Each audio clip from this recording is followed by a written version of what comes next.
in my phone.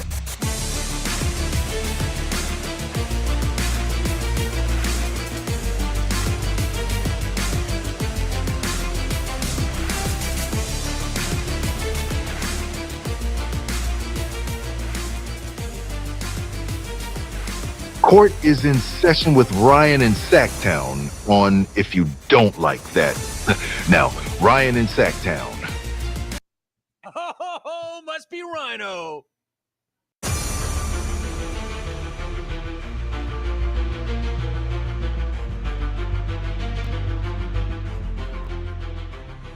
Me to introduce you Oh, thank you, Ludwig. to the man who is the epitome of efficiency and elegance. I don't know about that elegance part, but it is good to be back in the seat. My apologies. We have been off for almost a week. Our last show with was Jerry Reynolds Tuesday last week. So happy to be back with all of you. Much to cover. The NBA down to its final four. Hockey. I've been having so much fun watching hockey, except for last night. What happened? It looked like a JV squad versus a varsity squad. Toronto couldn't get the puck into their own ice. My goodness. Florida means business. Bobby Jackson back in Sacktown. We aired Grievances also on Monday. I would love to get your calls, get your input, anything you want to talk about that we have missed over the past week. We can get to it today. Something bugging you? I've got a couple things that are bugging me. The airing of grievances. So I will I got a lot air of problems with you people. my Now, grievances. you're going to hear about it. And we'll also talk about what's up this week. We've got the conference finals set. Can you imagine a New York Knicks Minnesota series? That would be bonkers. And my boy Eric Snyder, I'm like, whoever wins between the Nuggets and the Thunder, they're beating Minnesota. And Snyder's is like, I'll put lunch on that. And I'm like, all right, I'll put lunch on it.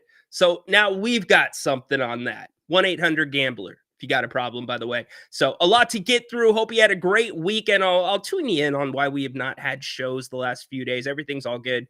But I did get a bunch of emails making sure that everything was fine. So thank you guys. Thank you for the tweets. Appreciate it. Let's get to it on a Monday. Courts in session on If You Don't Like That.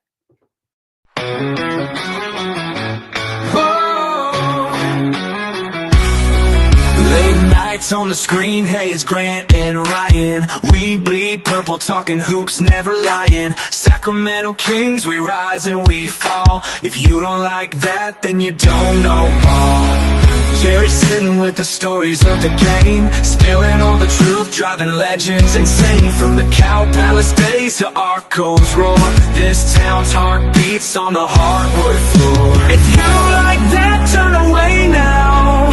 Kings. How about Grant? Most Ryan thing ever. Holding Yo, way to bring the down proceeding to a grinding halt, dope. Yes, I know. Oh, Rhino. Yeah, Jim, I did bring the proceedings to a grinding halt last week. I'll talk about it in a second. How are we doing? How was everybody's weekend? What did you do? Where are you watching from? What do you want to talk about? The NFL has released its schedule. We have not gotten into that. How about the Indianapolis Colts? That is pretty funny. Did they really get in more trouble for not getting Microsoft's approval on Minecraft or what they did with Tyreek Hill? You got to give them a little bit of credit there. I think that was clever. The Thunder roll over the Nuggets, the injured Nuggets, onto the conference finals. New York City, where you at?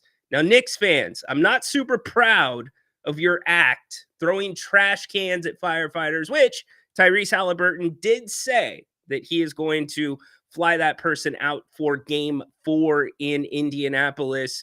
But what an exciting time to be New York Knicks fans. That is one of those teams where the NBA, just as a product, is better when the Knicks are good. So happy to see them moving on. I'm going to get straight to the chat.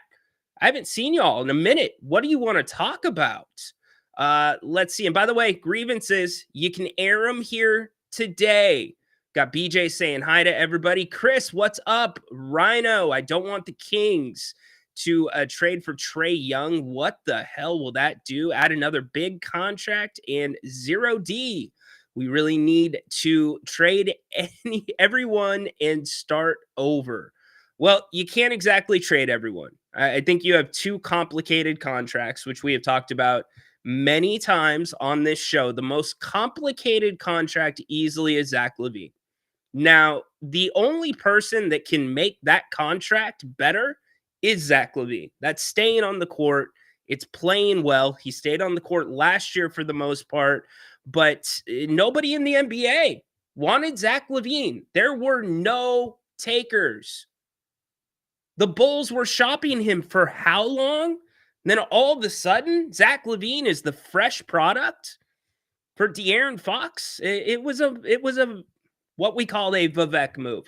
I don't disagree with you about Trae Young. Now, Jerry Reynolds does like Trae Young. Here's what I would be paying attention to.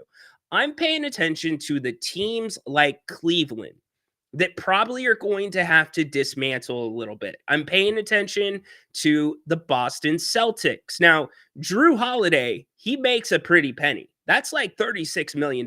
I'm not quite sure you can get there, but I'm also paying attention to some of the teams that got bounced out a little bit earlier than they expected to. You know, the Nuggets probably right around where they thought, to be quite honest with you, especially with the coaching change. I know that they thought they might have get bounced in the first round if Mike Malone was still coaching. So the first guy I'm looking at is the guy on the screen. It's DeMar DeRozan. And I rarely say this about a player because you signed the contract. You signed it. You got to live up to it. Brock Purdy, Niner fan. How did he slide in a no-trade clause? How do you feel about that, Niner fan? Fred Warner, he's getting a new deal and an extension. We'll talk about that as well. But I'm looking at DeMar DeRozan, and what I was going to say is I think it's fair to get him out of Sacramento. I do. Now, does it directly make the Kings better? Probably not on paper, depending on what you get back. But I'm kind of with you, Chris. I want to see what I have in my young pieces. We have an article from The Athletic that we're going to go over. It roughly lays out what every team has to work with this offseason. Kings have about $20 million to work with. So you trade DeMar, and what does a market for DeMar look like? I think there are some teams that were playoff teams this year that think that they can take that next step next year that would trade for DeMar DeRozan, that needs shooting. Hell, I could make an argument that Oklahoma City, and I actually asked Jerry this, and he agreed, Oklahoma City would be a really good fit for DeMar DeRozan as a sixth man. They need that change of pace from SGA, because while OKC is incredible and they're really deep, Mark Diagno plays about 10, 11 players on a nightly basis. A lot of the guys have the same skills. And that's why when you take SGA out, you double him, which is still very hard to do. You know, where do you go? It's usually a wide open three. But I would say we need to get creative. But I would also say Scott Perry has made it pretty clear that we are going to be in a process here in Sacramento. To me, listening to his press conference introducing Doug Christie, and even his press conference introducing himself, it seemed like the bar this year is set pretty low. I think that's what it was setting you up for, setting all of us up for the Kings. So we will see. But again, then what if you get a point guard in here that changes everything? That is the one element that this team has not had. They just have not had a true point guard. Could that make a change? Could that balance things out? Here's what I would tell you. This is my perfect example to all of you. Look at what happened when Steph Curry went out for the Warriors. You've got Steve Kerr saying, we could have won a championship this year. He literally said that after getting bounced out of the playoffs. But did you see what happened when Curry went out? Guys had to play out of position. Buddy Hield had to be asked to play more of a Steph, and I don't even like putting Buddy's name in the same sentence as Steph because it doesn't deserve to be there, but he was asked to play more of that Steph Curry role, that shooting, slashing, we need more from you. Point being and playing in position is very important. And there is an argument that this entire Sacramento Kings core has been playing out of position for the last 2 years. Think about that for a second. What if you get these guys in position? How does that change things? I don't know. These are the things they've got to look at. But you can see how the Warriors, and don't get me wrong, Steph Curry, game changer. Changes the way that teams play you, puts all the pressure on Jimmy Butler at that point. But everybody else on Golden State, Brandon Pajemski, who's just supposed to be kind of that gritty, get a bucket here, up and down the court, creating sometimes, playing defense, he now needs to step into a scoring role with Steph Curry out. Draymond Green now needs to shoot more threes. What I'm saying is playing in position is so important in the NBA, and it's something the Kings have not done the last 2 years, at least. So, good question there. Let's see. AP, what's up, my man? No vets will come under Doug and Vivek. Yeah, well, we'll see. I think if I'm looking at it right now, Jake LaRavia, Jerry and I had this conversation last week. Jake is kind of that piece that I want to see back. And I know that we're not setting the bar high for this team. We're not. This team on paper right now before the draft, you only have the 42nd pick. That's all you got right now. The 42nd pick, and you have how many roster spots to fill? With $20 million? Good luck. Devin Carter, not included on this graphic. You do have Devin Carter. So the bar is relatively low. But Jake LaRavia feels like one of those hustle guys. You sign him on a shorter term contract and you let him try out for a bigger contract. Because look at how important Alex Caruso was yesterday. Alex Caruso was guarding Jokic at times yesterday. It's those guys that can guard multiple positions. Jake LaRavia is one of them. If San Antonio goes after Giannis, I think they will keep Steph Castle and trade Fox. Well, I don't know if you're Milwaukee, why you would want that De'Aaron Fox contract. Because it expires. That would be the only reason that I think that you might entertain De'Aaron Fox. Because if you're trading Giannis, you're likely saying, we're starting over. We're rebuilding. And I think there's something that's okay about that. You're a small market. You got your star in the draft.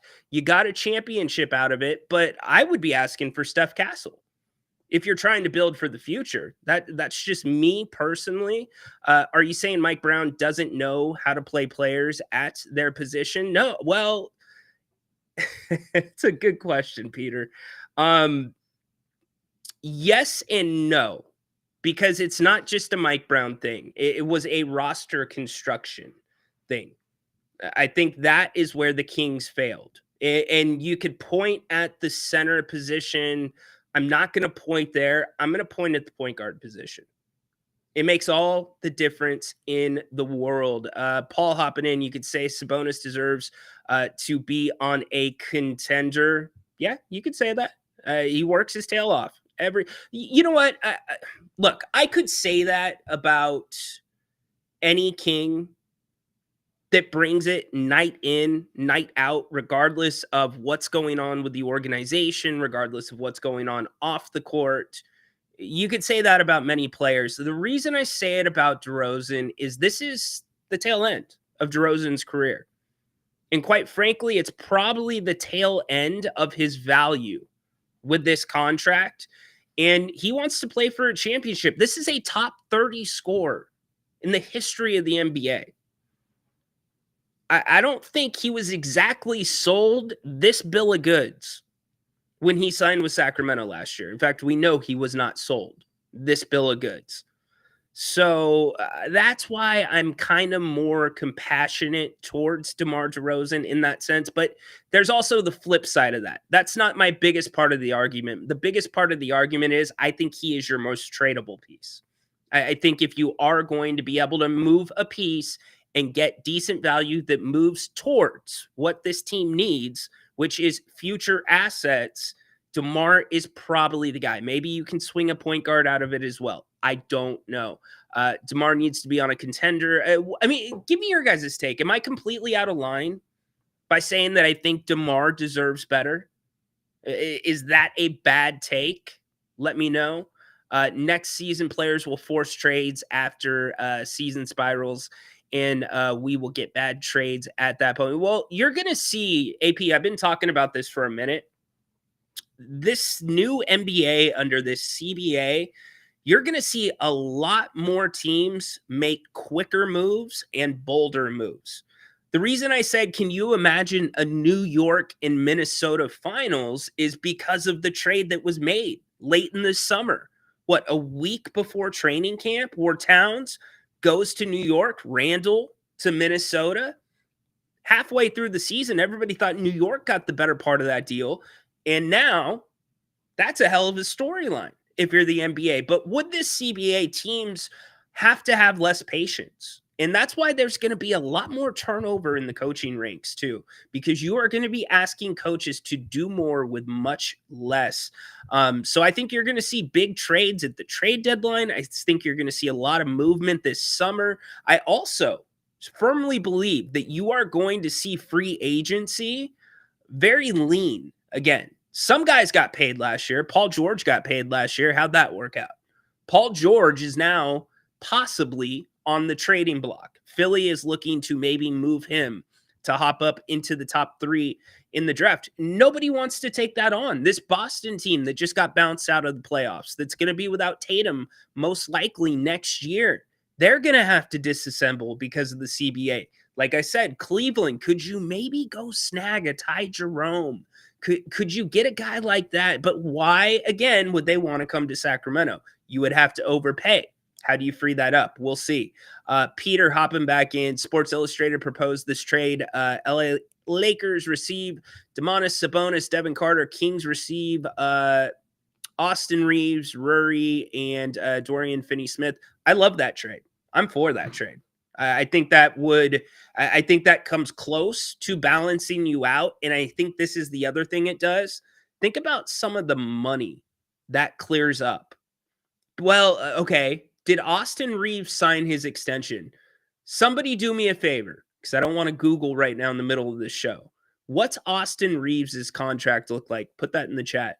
DeRozan isn't the problem. He's one of the most consistent players on the team all year. Never said he was a problem. I think this team got a little stagnant, a little too stagnant with DeMar on the floor, but the Kings had nowhere else to go. That playoff or the play-in game against the Mavericks, go watch. Seriously, like if your kid upset you, did the kid not clean his room this weekend?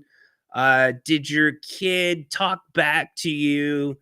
Did your kid pull a prank on you? You want to punish them? Put them in a room and make them watch that play-in game and how the Kings played. It was just awful. The pace, non-existent. And I get the Kings were dealing with injuries. We are stuck living with LaVine. Yes, you are. Again, can he make himself right now? Zach LaVine. If we took the Kings roster to a CPA, we just had tax time, April 15th, right? We're about a month past taxes. If you took this roster and the payroll to a CPA and they made a balance sheet with assets and liabilities, Zach LaVine would be under the liability column. You can't argue that. His history of injuries, the money that he makes, the production that you got here in Sacramento, he's a liability. So can he turn into an asset? And I think that's one of the more interesting conversations on what the Kings are going to do to feature him. Jerry Reynolds said it perfectly. He's like one of those 2-3 dribble guys. He dribbles 3 or more times, you're in trouble. So what can the Kings do? What can Doug Christie do with the full training camp? I think it's an interesting conversation. Want to get you in on the show. You know the way to do it. You can call using the QR code that's on the screen. I will put the link back in the chat. Still got to go over the headlines. I will let y'all in on what's been going on. Again, thank you for the emails, the tweets, the DMs. Sorry if I have not responded. It's just been a very busy time, but all is good. So let's go to the phones. Let's do it. First call of the week. Set the tone. Do it. Set the tone, Chris. What's going on today? Chris, you there? Chris, you got to set the tone, brother. No, Chris? Chris going once. Chris going twice. He's out of here. All right. All right, Chris. I see you. Bumper. Too bad the Kings probably won't keep DeRozan. He's a veteran player the younger guys can learn from. Yeah, I like what DeMar can teach the younger guys, except putting his toe on the line. That's what DeMar needs to work on this summer. Don't put your toe on the line. Chris, we'll give it another try. You there, Chris?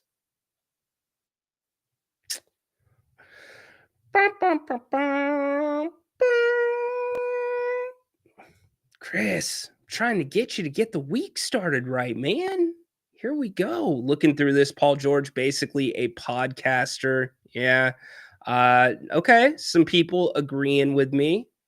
You've also got some interesting decisions to make, by the way, when it comes to Keegan Murray, when it comes to Keon Ellis. I think those decisions are almost as important as any. And, Jake LaRavia, I think that's, as I look at Jake's body of work, I said this last week, as I look at his body of work and I look at the options he will probably have, I don't think there's going to be a massive Jake LaRavia market. I don't. But I do think Sacramento offers Jake something other teams may not offer him, which is the opportunity. And it's not just the opportunity to play, it's playing for a coach. Like Jake's one of those guys that's tailor cut for a Doug Christie. So if he really wants to be a centerpiece of what the Kings do defensively, and again, I would put him in that category. You've got 3 guys right now. Keegan Murray, I believe Keegan Murray in situations can guard 1 through 5. Keon Ellis in situations can guard 1 through 4. We've seen it. Now, you don't start Keon Ellis on a power forward. I'm talking about when you switch in transition, cross matches. And Jake LaRavia, he's getting close to being a 1 through 5 guy. And so if you want this defense to improve, the more guys that can do that, that's what makes this defense better. And that's really been the bane of this Kings team's existence. And Scott Perry, preaching defense. He wants defense. So let's get to the rundown really quick. Few things to talk about this weekend. NBA Final Four are set. OKC, Minnesota tip off tomorrow. I just don't see it with Minnesota, y'all. I don't. Somebody convince me. Yes, Ant is Ant.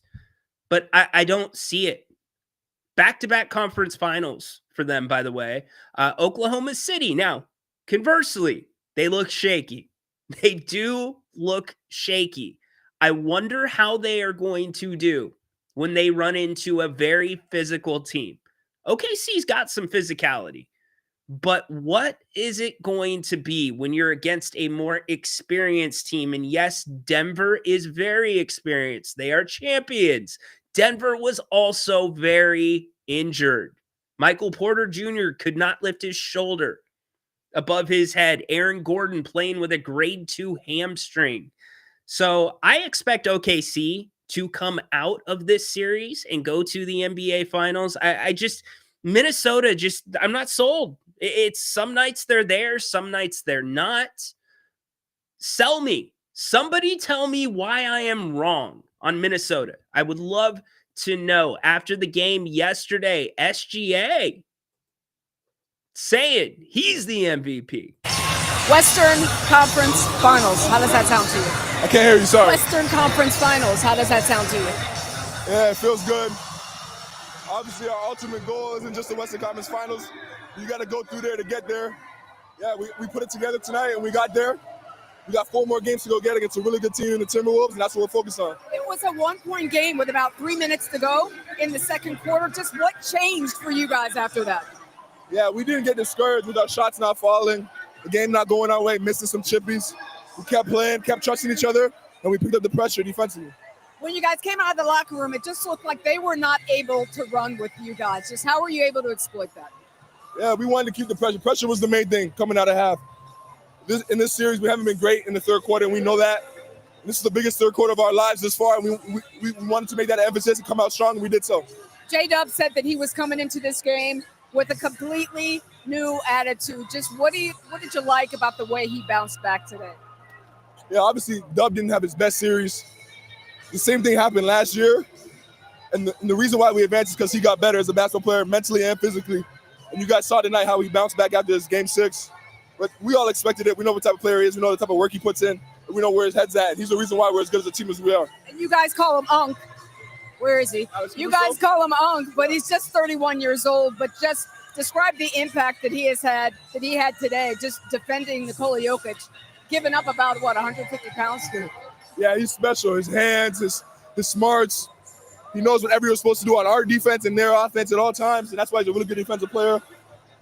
Every team in the league is lucky to have a guy like that, and we're one of those teams. Facing elimination for the first time as a group, and maybe your best effort of the season, just how do you keep it rolling against the Timberwolves team that's playing pretty good right now as well? Yeah, we got to flip the page and get better.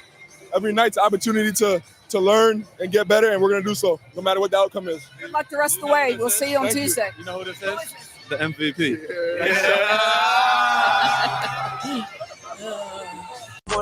They're definitely connected as a team. Love to see it, but can they hold up in those pressure moments? Caruso is kind of that guy that's been there before, part of that Lakers bubble championship. Conversely, the New York Knicks, what a moment on Friday night. That was pretty cool. I thought Boston would eventually shoot a little bit better. They did not. The Knicks just had really a night of celebration. Now the question becomes, can the Knicks hold up? Everybody talks about it. Does Tibbs play him too much minutes? I do not subscribe to that theory, but the Knicks are. Brunson has rolled that ankle twice. They are an ankle away from the same situation as the Warriors. You could say the same thing about any team. Same thing with Boston. By the way, Boston fan, you did not lose that series. You did not lose that series because of Tatum's injury. That was pretty incredible, by the way. Speaking of his injury, that he had surgery like 12 to 18 hours after the injury. Very interesting. Tom Thibodeau after the Knicks game. It was terrific. And also, want to congratulate the Celtics on a terrific season. Unfortunate injury to Jason Tatum. But they're a terrific organization, ownership, front office, coaching staff. Joe Mazzulla is a terrific coach, great players, first-class organization. Hats off to them for the season they had and defending their championship. Coach, congratulations on getting to the Eastern Conference Finals. Would you say tonight's performance was the best in the postseason? Probably, and we knew we would have to play 48 minutes against them. They're terrific on both sides of the ball. They play their style no matter what. And so they're not going to hand you anything. You have to earn it. And I felt that we did that. Tibbs played his starters late into that game when that game was completely out of control, which some people, my partner, Mr. Napier, took issue with. Understand why there's some issue with that. Bobby Jackson, as many have speculated, will be on the coaching staff for the Kings, which means Scott Perry, you're on the clock. What's your next move? Isn't it kind of what we're doing? It's like a fantasy draft where it's Scott Perry, you get to make a choice. Now, Doug Christie, you get to make a choice. But nonetheless, all joking aside, good to have Bobby back in Sacramento. He will be coming here from Philadelphia. Those that don't know, he did coach the Stockton Kings for a little bit. So many of these coaches that you assume Doug would be looking to bring in, he's bringing them in. So good to have that officially announced. Brock Purdy gets paid. I get it. He's going to make more in one game than he made in his entire contract. I understand that. I don't get the no trade clause. You look at it, 181 million guaranteed, and not the no trade. He just has everything now. Is there anything in this for Brock Purdy that is not wonderful and great? Everything's changed. His whole life is different. The whole team is different. His whole world is different. Grant Cohn wrote a great piece on this for SI. He is now the 7th highest paid player in the league. He's maybe the 7th best player on the 49ers. This whole darling of like, wow, we have this quarterback who makes as much as a long snapper, and it's such a sweet little story, and let's talk all about it, and charming and Mr. Irrelevant, that is all gone. Now it's expectations. Now it's like, that's all that sweet little montage we went through with you is done. Now we have to remember that there were only 3 quarterbacks in the NFL who threw more interceptions than Brock Purdy last year. He was 15th in touchdown passes. He was 17th in completion percentage. That's all fine.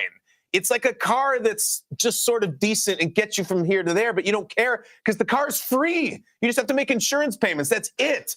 This is now an Aston Martin. This is a Bentley. You have to compete with those. We showed those highest earnings. So how you feeling, Niner fan? You feel good about that contract? You had to pay him. It's funny how this Mr. Irrelevant stuff is always going to follow him. Like this expectation that because he was the last pick of the draft that he does not deserve to make top 10 money as a quarterback. And I don't think he deserves top 10 money as a quarterback, quite frankly. Top 10, top 2, top 3. I should refrain from saying that. I didn't think Brock Purdy should reset the market, but he's going to have to do more with less.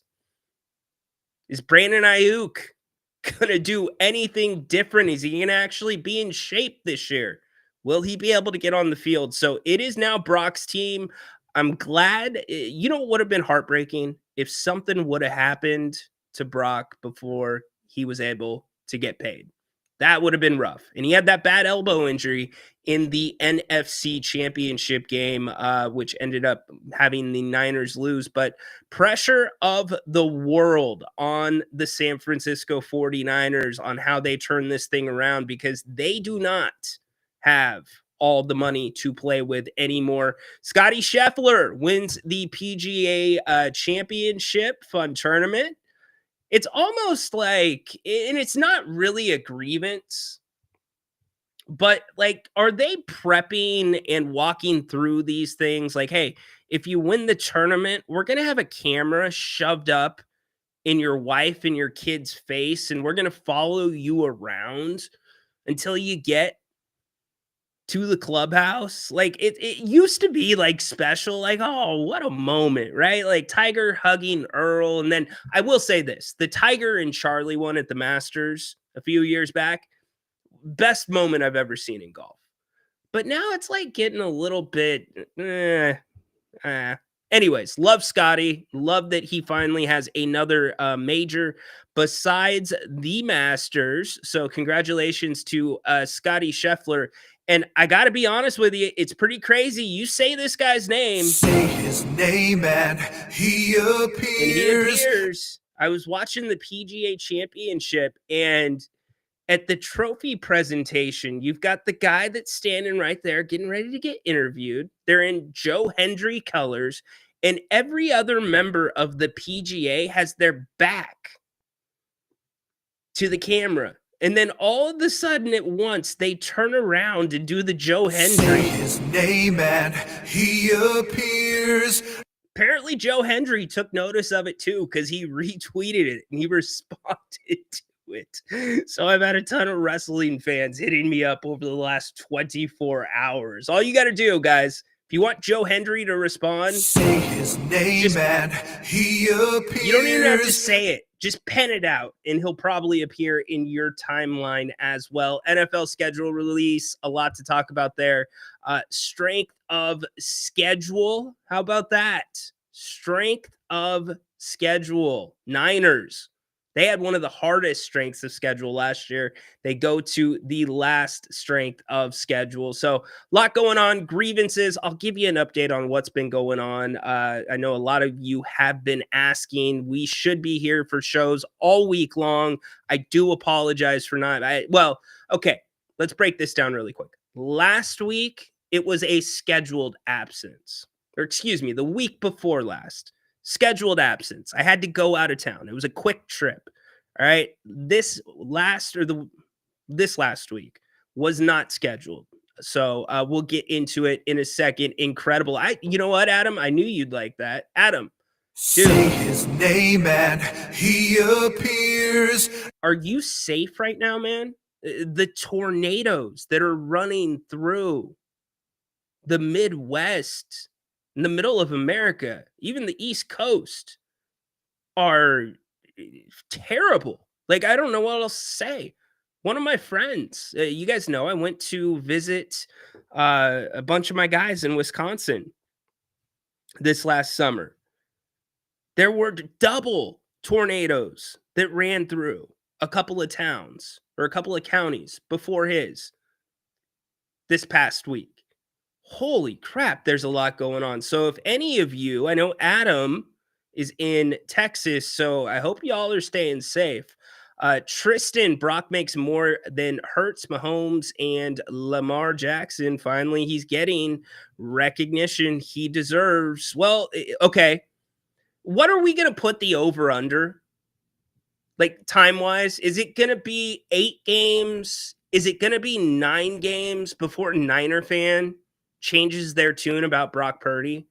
Like, I'm just waiting for it, because when Brock Purdy was tearing it up when he first came out, and then he backs it up with another good season, Niner fans like, no, that dude's special. It has nothing to do with the talent around him. You can't put that on the talent around Brock Purdy. It has nothing to do with McCaffrey. It has nothing to do with Debo and Kittle and Samuel. Brock's that good, right? But then as we got closer and closer and closer to Brock getting paid, it turned into, well, you got to think about Brock had some good stuff around him. He's Mr. Irrelevant. You know, like he shouldn't be paid top-notch money. So I'm just waiting for Niner fan to double back and say, see, you know what? Brock Purdy, he's got to have talent around him. The Niners were dumb for paying him that much money. It's only a matter of time. We will be doing a show probably sometime in November when some of those messages start showing up. Inevitably. A Haunted Horse, one of the biggest Niner fans here in the King's Court, he was making an argument to me about Brock getting paid a little bit less, and he should be grateful for it because, after all, he was the last pick in the draft. Like, what? I just think it's going to be funny to see how this plays out with Niners fan. And I hope it works out for Brock Purdy. I do. I like Brock Purdy. And although he was not making a lot on the football field, he was making plenty in sponsorships off the football field. Thumper, season's huge for Purdy. He's going to have to prove big worth, big time. Yes, indeed. Don't think he's an Aston Martin. Yeah, well, you know, Purdy is sneaky good with his legs. He is sneaky good with his legs. Baki in the house. What's Holy up? moly, Zimbabwe. What's up, Tedora? What's up, Baki? Hope you guys are having a great... What is it, Baki? It's Monday late night there? Tedora, have you done your homework yet? Isn't it about your bedtime, Tedora? She's Holy moly, Zimbabwe. Don't remind my dad. Holy moly. Don't do that, Rhino. Maybe I might need to let it you need to let it marinate a bit. Interesting. The Adam Silver theory. I like to let it marinate a bit. He Adam Silver, man. He is just not doing himself any favors. I want to let it marinate a bit. Daniel, what's up, man? Royal Pain. I hate this team and especially ownership. Raya is a great show, but I'm not here because I give a bleep about the Kings. I will get on board when they hire a real GM and coach. Appreciate the love. I'm okay with the coach. The GM, I'm with you. I'm with you there. Like, if you don't think the Kings are setting themselves up right now for a mid-season, let's say they're 3 or 4 games under 500, if you don't think you're setting yourself up for the internal battle of Scott Perry going to Vivek Ranadive and saying, see, I told you, that's why you needed a vet head coach. That's why I would have hired Mike Woodson. That is going to be, trust me, because Mike Woodson qualified. I get that. But he has ties to all that entire. Somebody come up with for a name of this Vivek group that's obsessed with the past Pistons.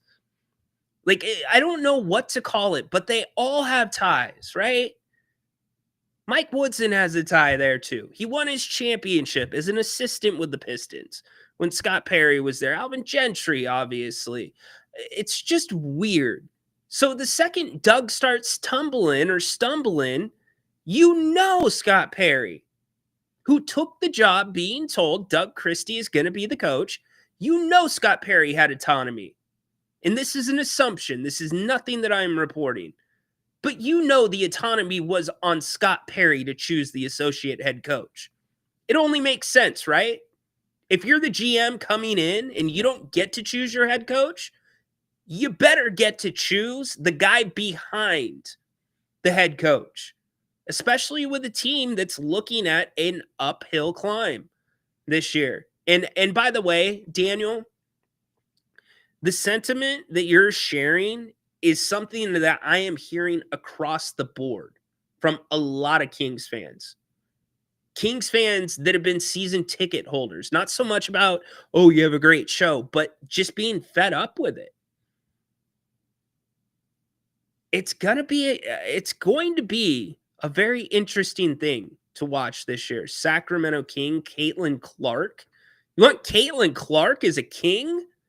Interesting. You guys talking about some players. All right. Like it. Love it. I got my first taste of not Oakland A's baseball. I got my first taste of baseball. Actually, before we do that, let's talk about Fred Warner really quick. I think we need to get to that. Fred Warner today. This just got announced a little bit ago. Let me kick it to my guy, Larry Krueger, getting an extension with the Niners. Announcing today that they have signed Fred Warner to a contract extension. And, Fred Warner is the heart and soul of the 49er defense. He's the 49er leader, and it's a 3-year, $63 million contract extension that includes over $56 million in guaranteed money. It makes him the NFL's highest paid linebacker. It's the second time in his 7-year NFL career that Warner has landed a contract that makes him the league's highest paid linebacker. So this is familiar territory for Fred. This is all according to Adam Schefter, who's tweeting this out this afternoon. So guys playing, or he played last year. There were some people bent about this that were betting on the 49ers. Fred Warner was playing with a fractured ankle. Could you imagine that? A fractured ankle? No, thank you. I can't even imagine trying to run on a fractured ankle. Baki, she watched the last episodes of okay, I've heard about that show. I just can't get into the zombie stuff for whatever reason. Just not really my thing. The Walking Dead, love The Walking Dead. like through 3 seasons, 4 seasons, and now there's 19 and a half spinoffs of The Walking Dead that like are prequels and then sequels. Way too much. Did anybody catch some of the trailers for Happy Gilmore 2? Some of those began to drop this weekend. Very interesting stuff there. So I have not made it to an A's game yet. 49ers going to win the Super Bowl of spending the money on their players. I just, that Brandon Ayuk, that situation, that's one of those, like, maybe the Zach LaVine move. Seriously, maybe the Zach LaVine move is going to be compared to that Brandon Ayuk move last year. Think about how much better shape the Niners would be in had they shipped him out. They would have had way more flexibility. They just made a lot of silly mistakes. How do you not give Christian McCaffrey a physical? Can't have? Yeah, right? Walking Dead, season 81, 100%. Good job, Paul. It's crazy. I can't keep up with all of them. Can't have Happy Gilmore 2 without Carl Weathers. Who's Carl Weathers? I don't know who Carl Weathers is. Fill me in. But this show is about to be classical. Yeah, I know. It's okay, but you know what? Hold on. There is nothing classical about zombie movies. What is a classical zombie movie? Like, I get what you're saying, Baki. It's supposed to be more like real apocalypse. You either have the disease, you don't have the disease, and the girl is immune from the, like, what's classical when it comes to those? I hear you, though. Look, zombie movie, zombie show fans, they don't mess around. They will go to bat for their shows. So I do not want to upset any of you. I get it. You get it. I just don't get it. So let's see. Serbia after. Oh, yeah. Oh, that's a good question. How was Serbia after? Tristan. Serbia. Servia? Tristan. Do I need to hit you with the spelling bee, kid? Come on, Tristan.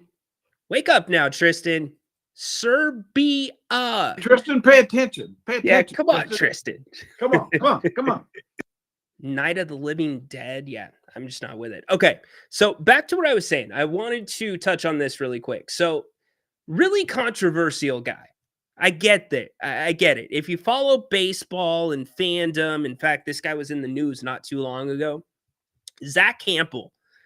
Yes, on the outside, he comes off as a big Delta Bravo. He does. He is a grown adult that chases after foul balls, home runs. He has a tally. He's got over 12,000 some balls that he's gotten from ballparks.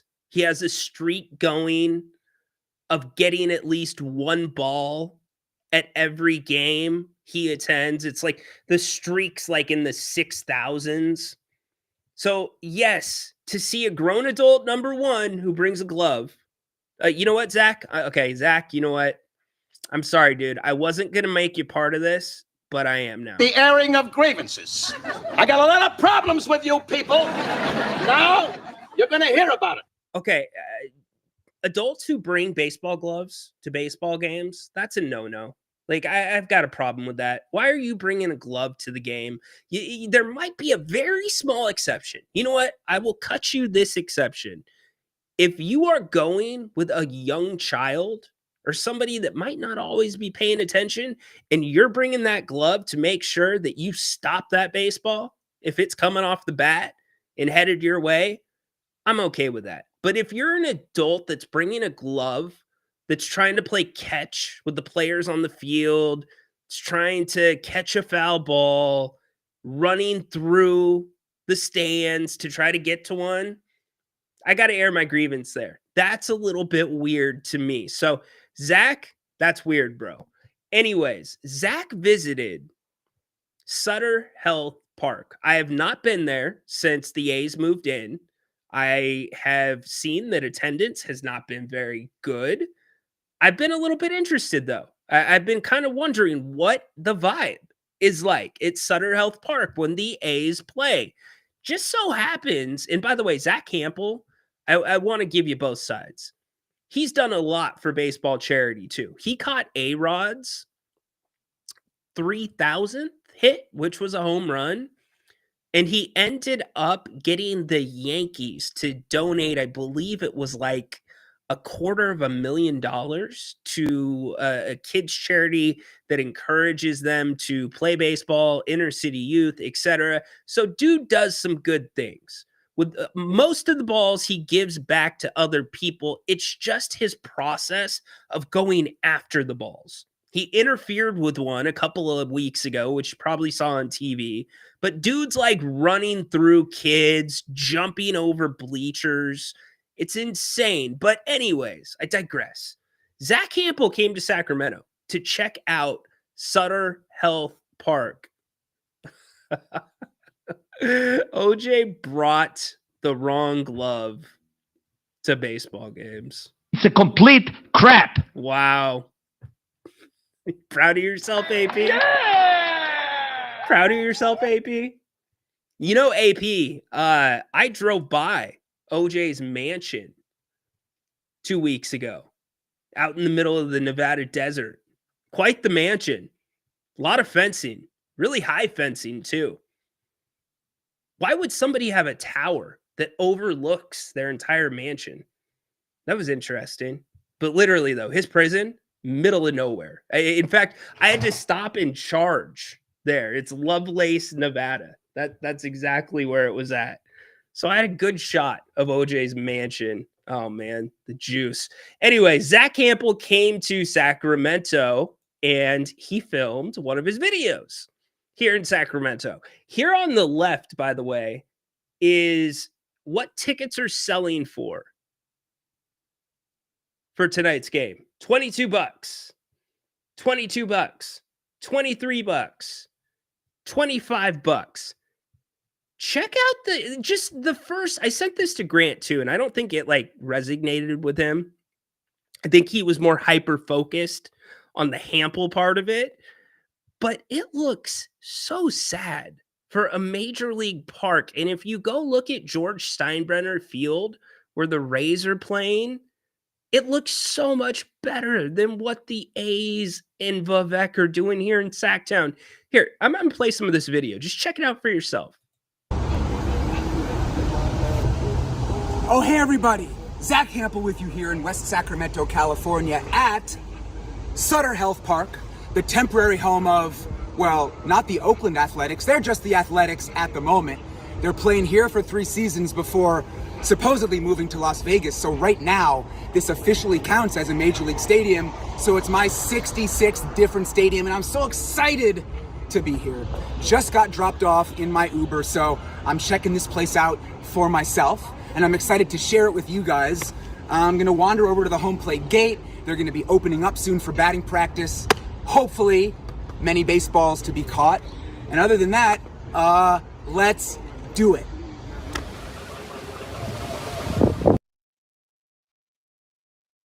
Hold up. We gotta do something. The airing of grievances. I got a lot of problems with you people. Now, you're gonna hear about it. Adults who wear video game shirts. That's a grievance. Back to Zach. Look at how empty and sad this looks.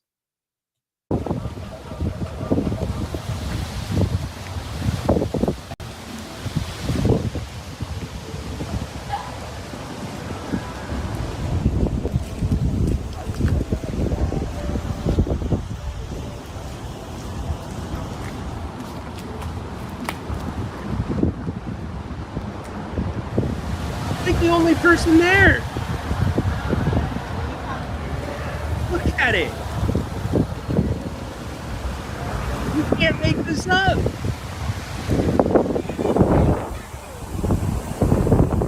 Well, I wanted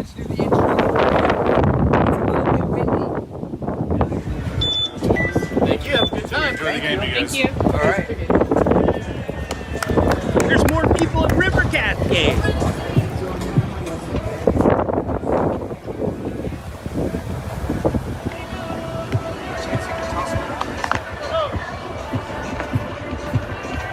Hey, thanks a lot. On the board. And so I've now gotten at least one baseball at 66 out of 66 Major League stadiums that I've been to. So it looks like the A's have already finished BP. Mariners will probably get started here in just a bit. Oh.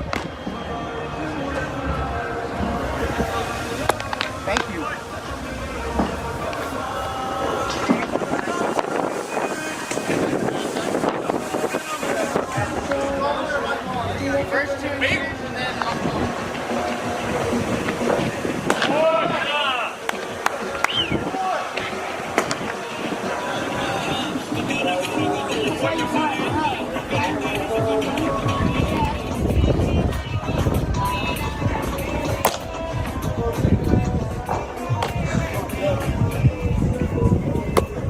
Okay, so you kind of get a vibe for the stadium, right? I'm going to fast forward towards the end of the game.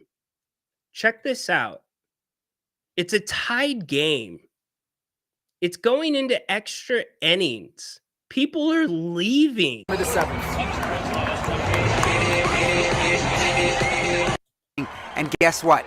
Yeah, more fans decided to head out. I don't get it, but I was glad to see these folks sticking around and finding their own way to have fun. Now, both teams scored in the 10th inning, so it was 6-6 heading to the 11th.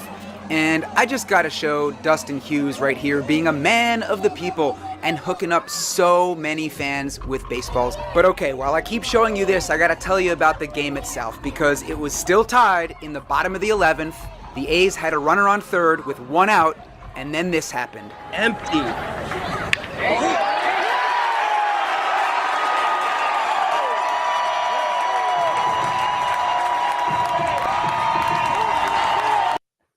I guess what I'm saying is, Sacktown, I think you're only going to have baseball for 1 year. I don't think you're going to have any more than 1 year of baseball. I just don't see the players union wanting to play here. At least, like, if you go look at George Steinbrenner Field where the Rays are playing, it's where the Yankees do their spring training. It's an entire complex. You've got the stadium, but then you've got extra fields and stadiums and facilities. You've got the underground stuff. Like, I just don't see it. The people that are going to these games are the grass is full. It's families. It's Rivercats fans, right? Yeah, play ball. Well, yeah, Vivek could care less about who goes to the games.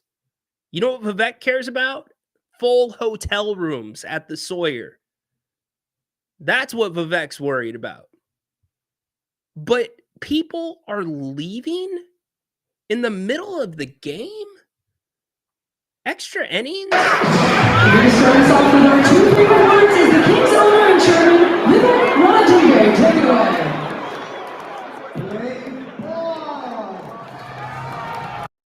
So I'm looking tonight. You want to go see the Angels and the A's? You can get a lower level seat for $33. Has anybody been to see the A's yet? I would imagine parking is $33 at least. Crazy. Incredible stuff, man. Yeah, look, I'm so torn on Hampel. I really am. I want to give the guy a break, but man, it's hard. It is hard when you see him running through people. You see him running through kids. I mean, I'll give him this. He's got a set on him because he brings a videographer with him. He travels with somebody that's videoing him. So dude's not ashamed of it. He is not. What I hate on a Contra NES shirt, I don't know what Contra NES is. Let me try to break this down. Is NES the system and Contra is the game? He's 47. Well, you said an age. You might get the drop. Check out the Giants game. I looked and it was $300 a ticket. Yeah. You had the Battle of the Bay going on, and then it's $300 a ticket when they come here. I know the Yankees, it's even some of those games, the prices were not what I thought they were going to be. So I just don't know. And I know this isn't a big baseball show, but I just don't know where the A's go from here. Okay, so I was partially right. Nintendo. Vegas doesn't want them. You're not going to get the intent. Like, you cannot compare the success of the other sports in Vegas to baseball. Baseball is an entirely different animal. And Vegas is not exactly like, I guess it is for some, but Central Vegas is not exactly a retirement community. So yeah, you're going to have the casinos that will be comping seats for people, but to have that many home games, and I get that they want to do the roof, it just doesn't make sense. Hockey's different. Hockey is faster. Yes, they have a lot of home games, but it's a faster game. It's a more physical game. Like, it just, how do I put this? Baseball isn't sexy. It's not. Basketball, sexy. Hockey, sexy. Baseball, not sexy. Am I wrong? The only shooter game that I know about, Thumper, is Duck Hunt. Duck Hunt, man. We were up at our cabin, and I found the original Nintendo gun for Duck Hunt. Too bad the system does not work. Contra, oh, man, you're doing hella. All right. You're getting one. I'm sorry. I got an air of grievance, man. The airing of grievances. I got a lot of problems with you people. Now you're going to hear about it. Thumper, don't do the NorCal stereotype with hella. Please don't do that. Don't be like the SoCalers that put the in front of any freeway. They say the 5, the 405, a grip of waves, stoked. Don't do it, man. Thumper, that is, I am a NorCaler that has lived in Southern California, and I can tell you that is the only thing that SoCalers hang over NorCalers' heads is hella, and they magnify it to like the nth degree.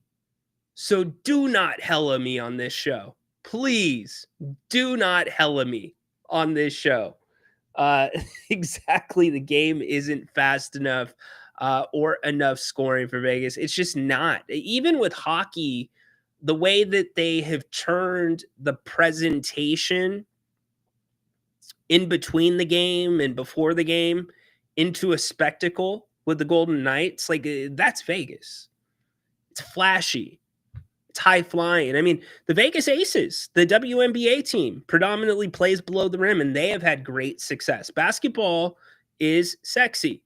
Fighting, not, I mean, say what you want to say. Some people say it's human cockfighting, whatever. I actually appreciate MMA for the different, like taekwondo, all the different practices, jiu-jitsu, the art of it. I appreciate that. Not like the old school days of like UFC 1 where you had to rent the videotape from Blockbuster. You know, it had to have your mom with you to make sure it was okay to rent that. Where it was more just, bare knuckle fighting, but to a degree, the fight game, popular in Vegas because it's sexy. It's risky. There is nothing risky about baseball. What's like the riskiest thing that can happen in baseball? Stealing a base? It just doesn't fit. It does not fit. Baseball sucks. You can say it, Rhino. Most of us agree. I do like baseball when it gets to the postseason. I like it then. But during the regular season, it's really hard for me to sit down and watch a game. I just can't do it. I have a hard time with it. So I want to let you all in on what has been going on, because this is typically a very consistent show. We keep to a schedule. We're Monday, usually Monday through Friday. Sometimes we have to take Thursdays off, 3:00. And the last week, our last show was on Tuesday, Jerry Reynolds Tuesday, which, by the way, again, Jerry will be joining us tomorrow. So make sure you come back for that. We'll have plenty to talk about. We'll preview the Eastern and Western Conference finals. But I've just had some personal stuff going on, and it's nothing bad. I will say this, for those that have been with the King's Court for a very long time, you know that I had both of my hips replaced 2 years ago. Grant shares the story, and I am not trying to compare my story to his, but Grant shares the story of Scott Pollard and his heart replacement. And Grant says all the time, all we have is our health, right? And I learned that firsthand with my hips, because I had my legs taken away from me, could barely walk. I had to use a cane to get around. I needed help getting up, and that was before my surgeries. So it's one of those things that's just everything. It's health. And somebody in my family has been dealing with something. It is nothing life-threatening. It is nothing it is not the C word or anything like that, but they have been dealing with something that has been debilitating for them on a daily basis. And last week we had a lot of appointments trying to get that addressed. And as much as I love all you, appreciate all you, family always comes first. So I didn't want to put anything out on social about it. I wanted to be able to tell you here. Everything is good. We've got through the testing. We're expecting some good results here in the coming days, but give me a little bit of leniency. There may be some days where show's canceled, guys, because we are trying to work through this, but my time has been with my family, and that is why we have not been on the air. But as of right now, we are scheduled to be on the air every single day this week, and I'm happy to be back with all of you, because we're going to have a ton to continue talking about as the summer goes along, a ton to talk about as the draft comes up with the Kings. You guys are still getting on baseball, man. Yeah, baseball. I get it. Vegas, the fight capital of the world, the Bennetts. You can only say hella wean on the first day of October. Why is that? Bring duck hunt to the ball field. Yeah, there you go. There you go. Why are we hella makes headlights? No. What's up, Brock? 2023 USL champion regular season. Sac Republic. There you go. Over 180,000 fans attending their games. That's great. Good for them. They have done a very good job of running that thing. And I know Greg Lukenbill has been a big part of that. Here's the thing about soccer. I don't think that Sacramento would be a bad soccer town. I think getting into the soccer business is a bad business. Have you looked at how much they are charging for entry fees as a new franchise into MLS? Like, how long would you need to take to make your money back?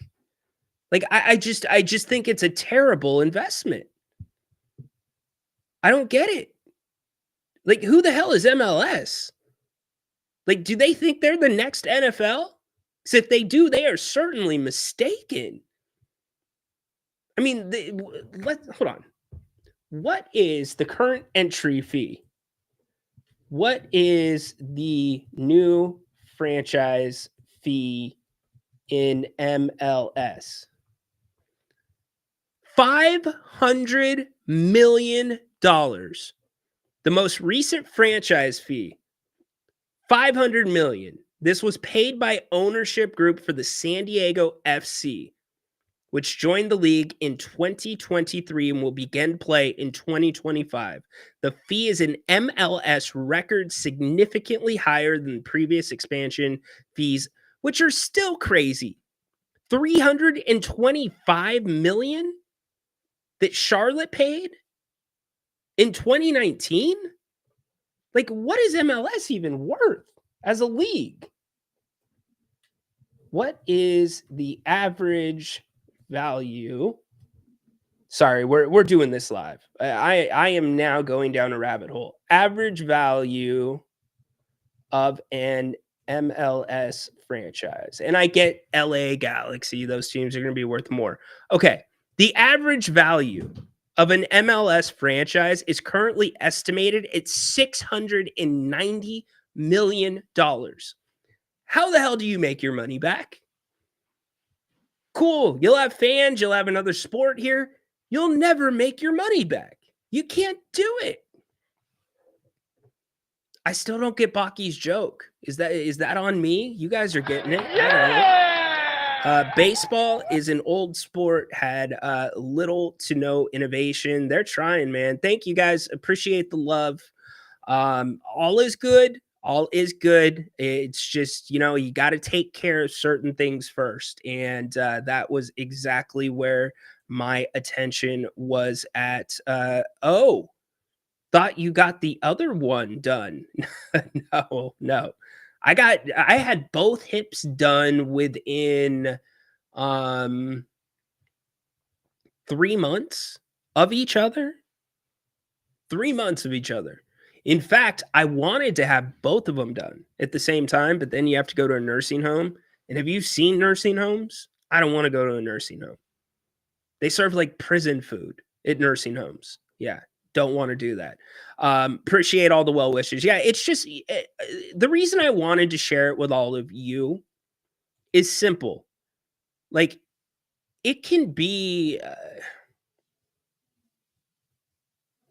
the smallest thing that you take for granted in your daily routine that can completely throw your life off if it's wrong or if there's something wrong with it.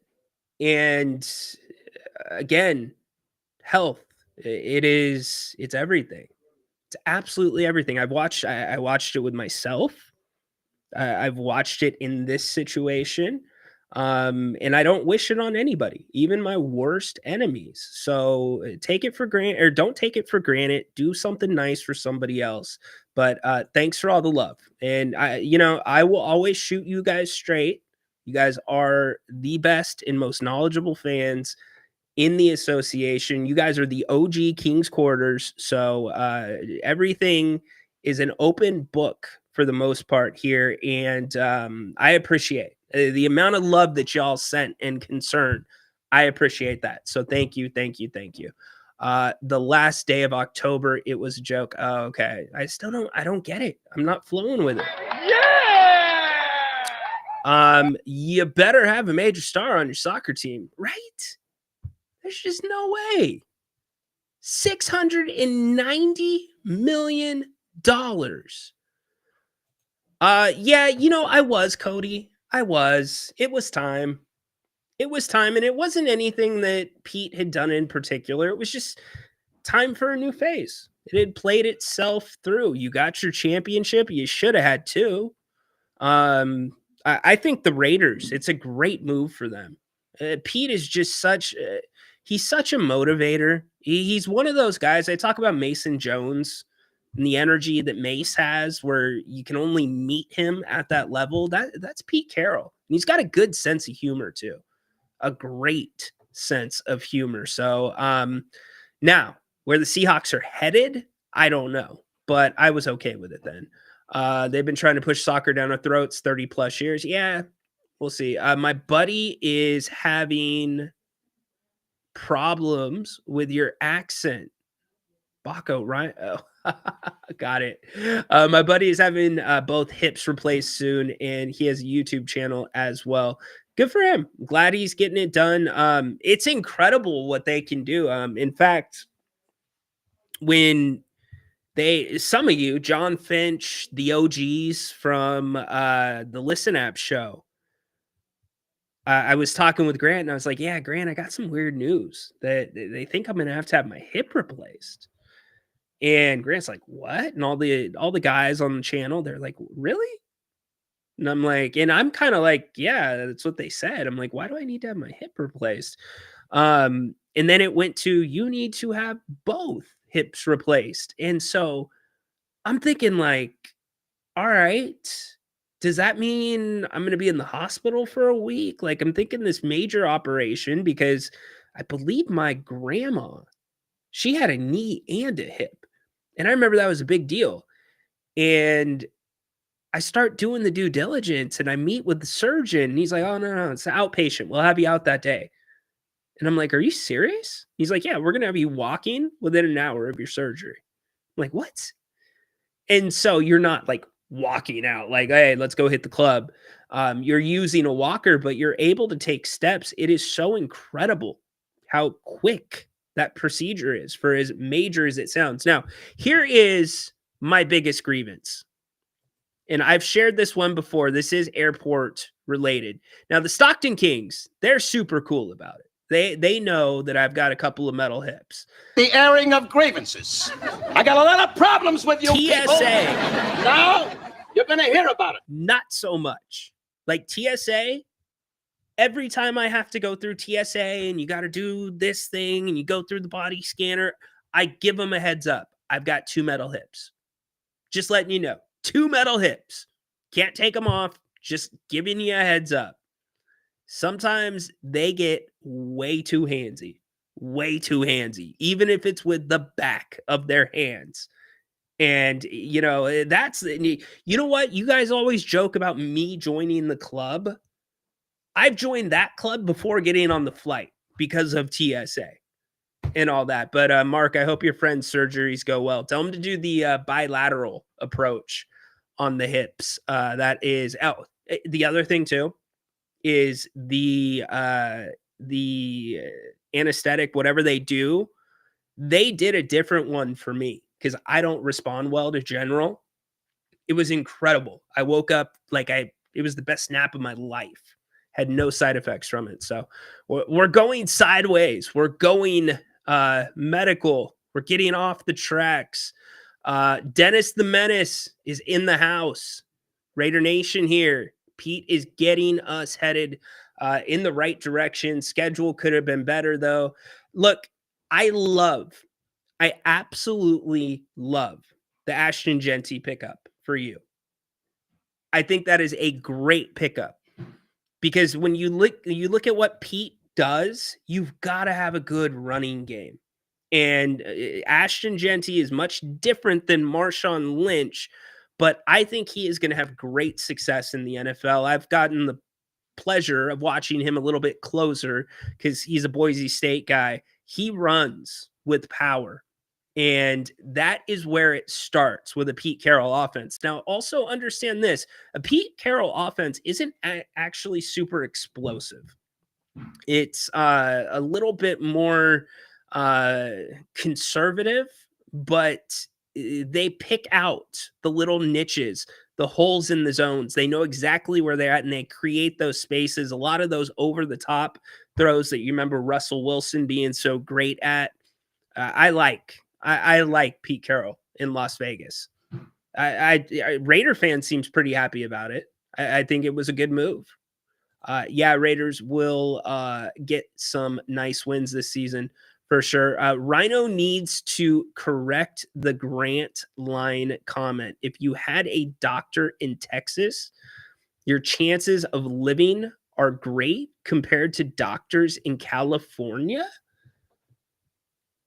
I don't understand, Dennis. Here's the link. You can call and clear it up for me. Not getting it, dentist. Not getting it. All right, let's go really quick. Talk about the Athletic in the article that they came out with the different teams this offseason and what they have to work with. Your Sacramento Kings, roughly $20 million to work with this offseason. A lot of holes to fill. You got to assume that Trey Lyles is not coming back. You've got to try to figure out what the Kings are going to do with their two ways, who those are going to be. But a whirlwind series of transactions in the offseason and deadline left the Kings roughly $20 million below the tax threshold. But that figure does not include pending free agents like Trey Lyles and Jake LaRavia. New GM Scott Perry likely has to choose between the non-taxpayer MLE or retaining free agents.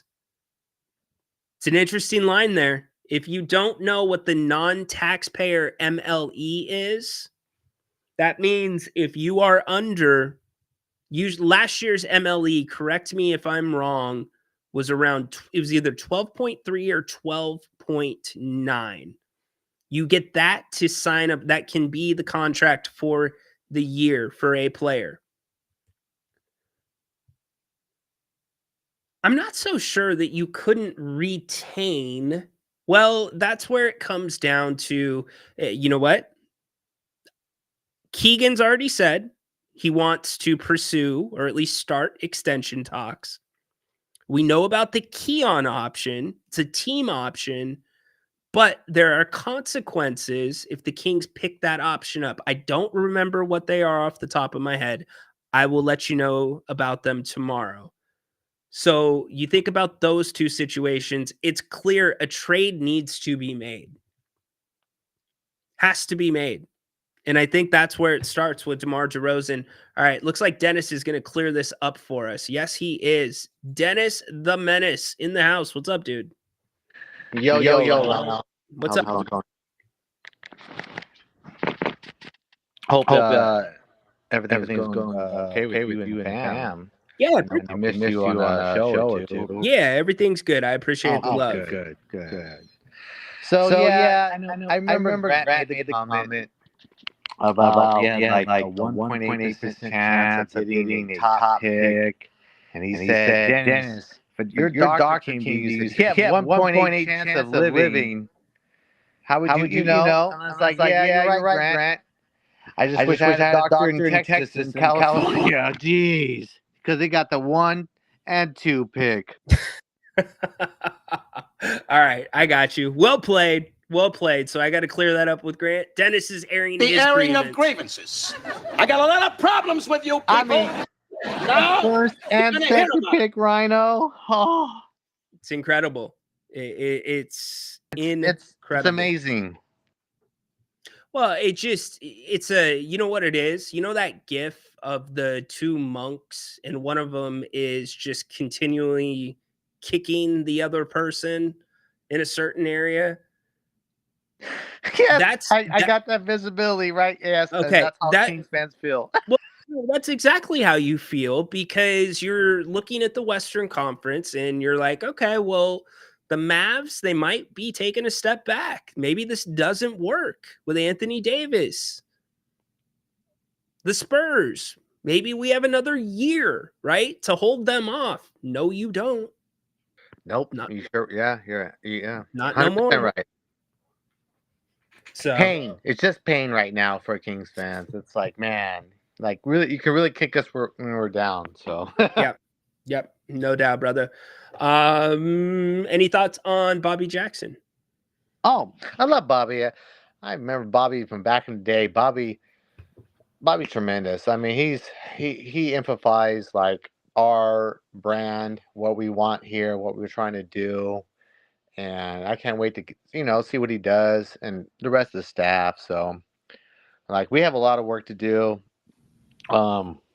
I think this is like the first time we've ever had our options this much open.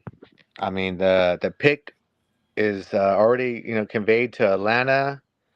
And now that opens up. Now we can trade multiple years now. Now we can do more things that we couldn't do before, because it was always hung up on this pick that was owed to Atlanta. So I'm kind of interested to see how Scott handles it. I mean, I don't think he goes all in his, first year and goes all out and says, okay, I'll give you 3 first rounds for said player, or, but I do feel like moves are coming though, obviously, but we're just all just waiting to see, Rhino. I mean, dang. I know it's going to be, well, the first question is, do the Kings try to get back into the draft if there's a point guard that they really like, or Jerry talks about needing that 4-5 length on the wing, if possible, but I think it's going to have to be via trade during free agency. Yeah, I mean, obviously, if the player is there you want, go get them. I mean, that's, I don't have a problem with that. I have a problem with sitting back and just we have so many years traded picks away or sit on our hands and not done anything. It's just go make a move. If you strike out, hey, at least you struck out swinging instead of looking at the pitch and oh well, you try something, please try something. Well, they tried something last year at the trade deadline. I don't think it's working out so well. Yeah, I mean, it was funky on that though, 100%. It really was. It's we addressed other things, but what we lost, we didn't address. So it's we lost our attacking point guard and replaced it with the shooting guard who just shoots. He's not in the Fox area of attacking. And then you have DeMar, toe on the line 3-point shooter. Yeah, there's things that we need to clean up, but I feel like somehow it can work. I don't know. Call me crazy. We'll see. We will see. I would put Devin Carter through a full summer this year. Have him play. Yeah, have him play in the California Classic. Have him play in Summer League. You How gotta, much is that going to help that kid? Dang. You've got to put a lot. Right now, as the roster sits, you got to put some eggs in that basket and get him running for some playing time. So, hey, appreciate you. Yep, of course. Good job by Dennis. I think here's kind of the interesting thing. We're all talking about LaVine. Could he be traded? I don't think if there was a deal on the table for Zach LaVine, I don't know that this owner would trade Zach LaVine. This owner has wanted Zach LaVine in a Sacramento Kings uniform for many years now. So I'm kind of setting Zach LaVine off to the side. I just don't see that being a viable piece. And we already talked about the balance sheet, see him more as a liability rather than an asset if you got to spell him out. The NBA knows, look, nobody is going to do the Kings any favors, right? Think about supply and demand. When you really need something and another team knows that you really need it, sometimes the price goes up. The Kings are kind of backed into a corner, and I wonder how much harder that's going to make it for Scott Perry, BJ Armstrong to operate. Maybe their relationships with agents and players can, I don't know, offset it. Maybe BJ can get some guys to have a better view on Sacramento than what the national media puts out there. I mean, this was the last time the Kings were talked about on national television. Think about this. This was Brian Windhorse. Listen to how he goes in on the Kings. All this change say to you, Brian, about the state of the franchise? It's not a good organization. I mean, I wish Scott Perry the best. He's our former colleague, very strong executive. Domantas Sabonis gave his exit interview today. Yes. And they said, what do you need to do in the offseason? And he said, we need to get a point guard. They just had a franchise point guard. That Scott Perry was there in the lead up to drafting. That they let the relationship go south on. I'm sure everybody's got their story, but the relationship went south. They had the executive of the year. The relationship went south. He knew he was getting fired because they already had Scott Perry hired. He knew for weeks he was getting fired. His assistant, Wes Wilcox, left weeks ago to take another job when he was a big part of their rebuild. How many coaches did they go through in Sacramento over the last 17 years? They finally found a coach who put them on the right path in Mike Brown. They liked him so much, they gave him a contract extension last summer, and they fired him 2 months into the season. This is the definition of why they have been a bagged organization for decades. And maybe this new alignment will work. Maybe Doug Christie will work. Maybe they will get another point guard. Just look what they did. Like, I like Zach LaVine and DeMar DeRozan as people. I like them as players. They can be successful. They were very clearly a poor pairing in Chicago. It did not work. Not for 5 minutes over the course of years. The Bulls moved on from both. The Kings brought them in. They had an alignment that worked, and they imported a pairing that didn't work and is very expensive. They had it in front office that was working. They disenfranchised them and drove them out of town. What are we doing here? Like, okay, maybe it will work going forward, but why would you have faith in it? Why would you have faith in the decision-making from the top? This is not an opinion. This is a reaction to the results that we can actually see. Burn. Whew. Windhorse. A guy that I really like too, on top of Windhorse. Guy that I respect a lot, Bobby Marks. Sacramento fans deserve better. Because you do. I agree with him. You do. But Sacramento fans also need to give this regime a chance. It's bottom line. Limited assets. Probably limited moves too. DeMar DeRozan, though, that's where it starts. But I'll say this, and I've said it since the Doug Christie hire. It's the right hire. It was the right result. It was the wrong process. I much rather have somebody like Doug Christie, where you know his personality, you know what makes that guy tick, you know how much he loves this city. He's proven it on the court. He's proven it from the sideline. Now, he has his limitations. He needs to improve as a coach too. But I will take that Doug Christie over any other retread coach that is washed up and simply coming to Sacramento to get a paycheck. Who would take one of those guys? Now, that guy in an assistant role, okay, maybe, because Doug needs help with the X's and the O's. Last year with the Kings, I talked about this last week. Some of the team goals, some of the things that were the points of emphasis for every single player in the offseason. One of them, free throws. Free throws, free throws, free throws. It was, I constantly heard from people that I talked to a lot around control the controllables. This season, it's passing. Go back and watch some of these Kings games. The passing was bad. Even when the ball gets there, the ball is not getting to their teammates or the other player in a good spot for them to do something. So passing is one of those things that's at the top of the list, but you have to look at this differently. You have to look at the roster from top to bottom of the guys that you know are going to be here, and you have to try to figure out what you might be able to get out of them that you have not gotten before. What have we not tried with this player? What have we not tried with that player? Could there be more here? Because this is the time to test it. I do know this fan base will show up as long as this team is putting out the effort. They're playing hard. They're leaving it on the court. Are you going to be happy about losing? No, of course not. None of us are. It's sports. We're not looking for participation trophies.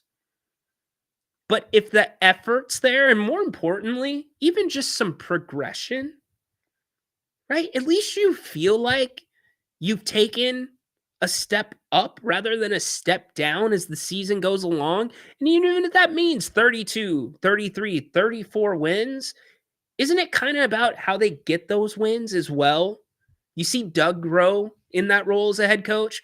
We see maybe some unity between the front office and the coaching staff. I think one of the most untapped sources that Doug's going to have to look at, and you're seeing it time in and time out in the playoffs, is teams that go double big. Doug is going to get skewered, in my opinion, if he does not find a way to more effectively play Valanciunas and Domantas Sabonis together. Not saying it needs to be for 30 minutes a game, not saying that they need to start together, but those two need to be on the court together more. And then certainly the point guard position. Devin Carter, we talked about a second ago. You've got to get Devin a full summer of work. He is not on the Keegan Murray diet, where it was play in the California Classic, your second summer in the NBA, and then go work with De'Aaron Fox. It is play in the California Classic. It's go play in Vegas and get all the run in that you can. Somehow, some way, this team is going to have to find value with their free agent pickups. And by value, I mean they need to gamble a little bit.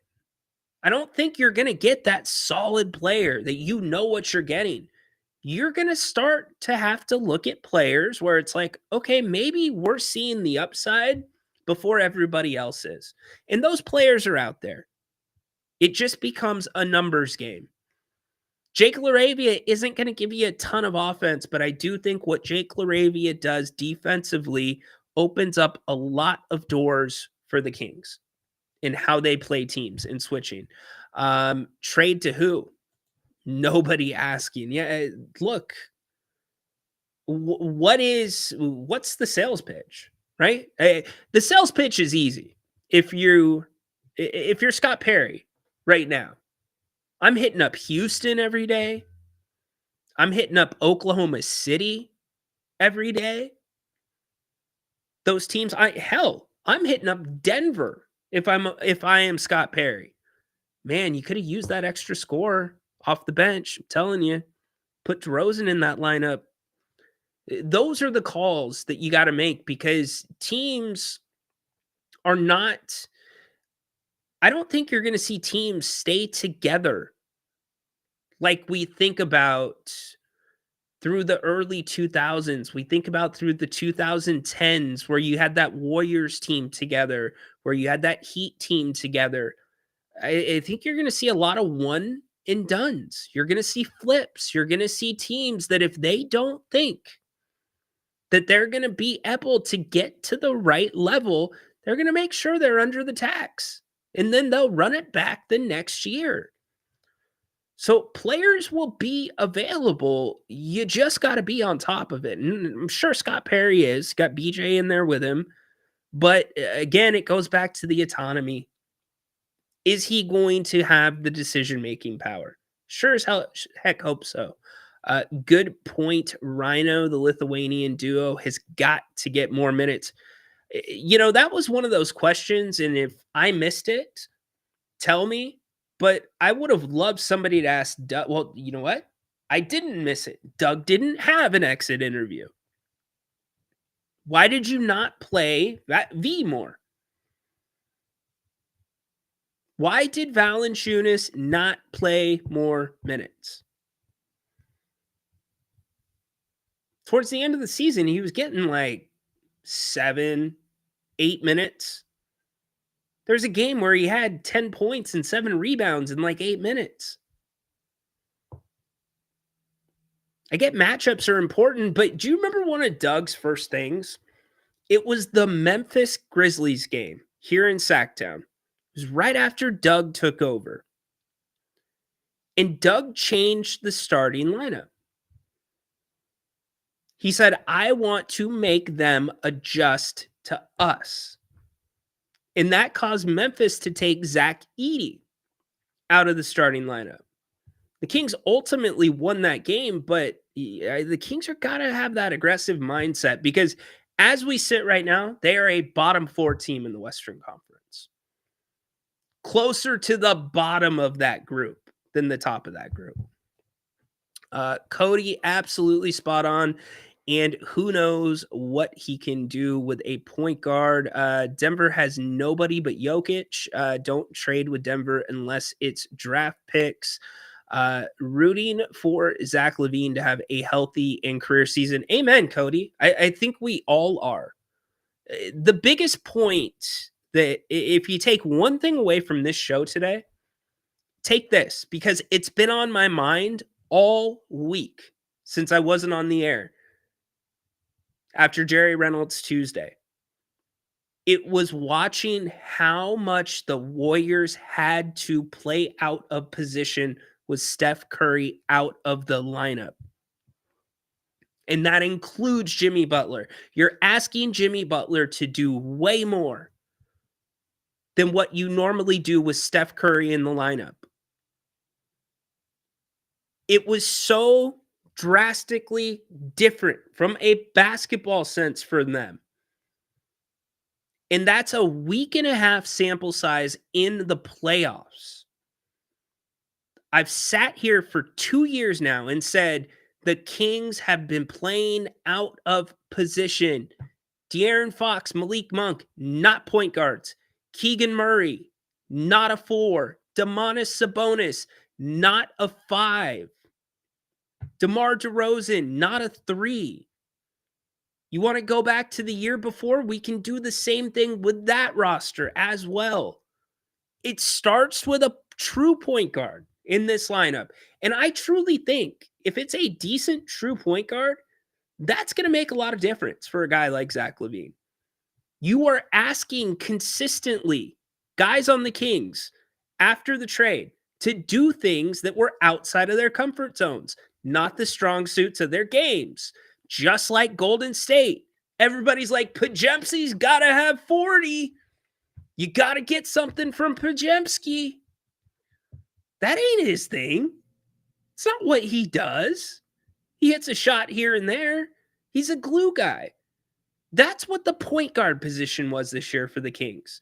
It was point guard by committee, and that committee didn't have a point guard on it.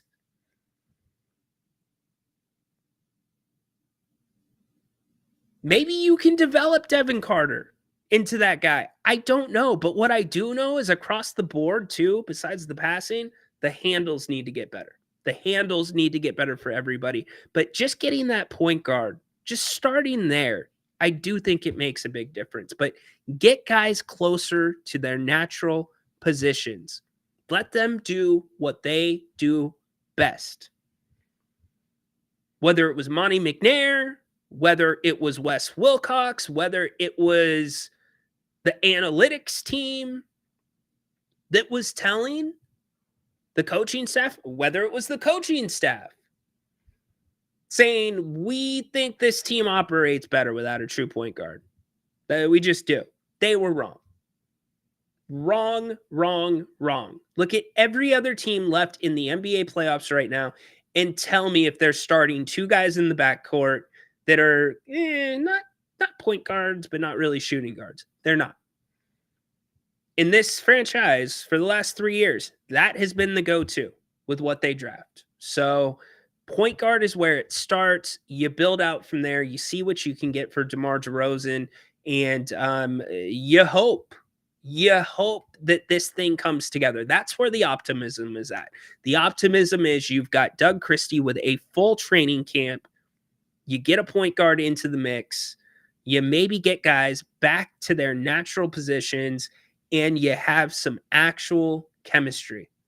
Because as much as the Kings wanted to play 5-man basketball offensively, they did not have the players that could play 5-man basketball, that were not set up to play. Their game is not suited to that. Look at Keegan Murray. Comes from a college where it was a lot of structure. It's what he thrived on. Barely any structure since he's been here with the Kings. Hardly any structure. First year there was structure. He broke the rookie record. for made threes. So, look, two ways of looking at it, and we've got all summer to break it down. Appreciate all you. Don't forget Jerry Reynolds back with us tomorrow. Be having Jerry on the show. He joins us at 4:00. We'll be here at 3. Doug, 50 games, NBA experience. I don't have a good sound. Cam Jones from Marquette with the 42nd pick. Okay. Rhino, if we get a point guard, where are you playing Sabonis? Good question. He's still probably going to be at 5. Probably still at 5. Thumper, almost everyone brought the ball up the court, no floor general. Yeah, that was the thing. Guys didn't want to have to bring the ball up the court. You're wasting Zach LaVine. Like, asking Zach LaVine to bring the ball up the court is like going to Denny's and ordering a ribeye. Like, what are you doing? It doesn't make sense. Asking Keon Ellis to bring the ball up the court is like going to Montana and ordering sushi. You just don't do it. It's not what their game is for. Put them in the spots where they are going to be successful. Really easy. Just get a damn point guard. Just do it. Do it. Speaking of steaks, did anybody make it to Bennett's this weekend? I'm craving Bennett's. We almost went. That was going to be the thing. We had a bunch going, but we're like, you know what? We'll get it. If nothing else, we'll get it to go because you can put your order in right there online at Bennett'sRestaurants.com. We did not, but I hope some of you did. Prime cuts of seafood and steak brunch at all 3 locations on the weekends, 11 to 2 p.m. 3 locations in the greater Sacramento area, Roseville, Rockland, Howe, and Fair Oaks. You got happy hour going today. In fact, happy hour is every day, 2 to 6 o'clock. Monday night, wine and dine, bottle of wine, 2 entrees, under $70. What? Father's Day coming up soon.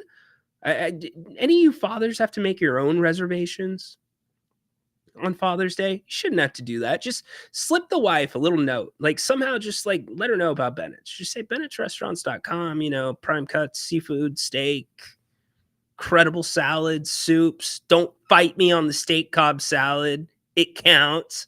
But no, seriously, I am hoping that we make it out there for Father's Day. If you have not been, go give them a try. Make sure you let them know that you heard about them here on the channel and talk to them when you go. We've had so many of you meet Brian. He gives you a discount. You get to talk to Margot, his daughter, who runs the Howe and Fair Oaks restaurant. And let us know when you go because we send them that feedback as well. But huge thanks for them for sponsoring today's episode of the King's Court. That is Bennett's prime cuts of seafood and steak. Look at that prime New York. Oh, man. Now I'm getting hungry. Bennett'sRestaurants.com. So, all right, we are out of here. Any last minute things you want to ask me before we bounce? We've got Jerry Reynolds tomorrow. John, John, is it because most sushi rolls don't have asparagus? Come on, man. You think sushi's overrated? Can't do that. Hey, Ryan, I'll move you. Hey, Ryan, I'll move. You're right. So we could see. Yeah, what's up, Patrick, dude? How's it feeling in New York, man? Happy for you guys. Happy for you. Paul is getting okay. All right. So we've got this thing. There is a divide in the King's Court between dog people and cat people. Do we now have a divide between sushi people and non-sushi people?